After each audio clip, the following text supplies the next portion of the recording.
Hei, halo. Aduh, ya assalamualaikum, salam sejahtera. Ya, kau nampak betul-betul saya hitam. Saya orang Afrika. Nama saya Onye tuwe mwewe ungwe mosas.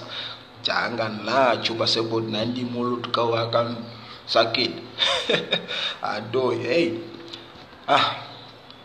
Ya, hitam. So jangan panggil orang negro. Ini bukan perkataan betul, bukan perkataan baik, sebab ni guna oleh orang putih bila mereka matikan orang hitam, membunuh orang hitam. Ni masa kundak kinde mereka panggil kami negro atau niga. So yang kenapa itu bukan, jangan takut ni, okay?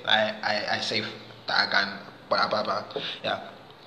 So ni buat orang hitam atau orang Afrika marah kalau seorang warna negara lain panggil kami negro. So panggil saya negro, panggil saya niga, dan kita tak kawan. Okay. Tapi kalau you panggil saya black man atau orang hitam atau African, ni okay, bukan negro lagi. Okay? Ya. Tapi saya suka negara ni, Malaysia. Saya suka sangat cuaca best, makanan sedap. Pasal makanan sedap. Ni bodoh, sambal belancan.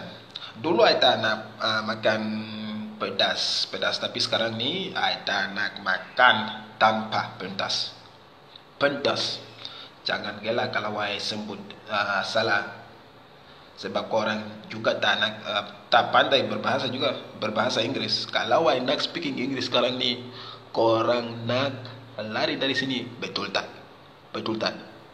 Okay, let's speak English. You speak English? takut.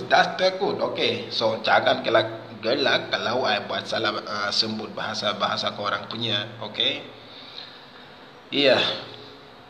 So jangan panggil orang hitam negro lagi. Panggillah kami black man, panggillah kami African, panggillah kami orang hitam. Okay, tapi bukan negro.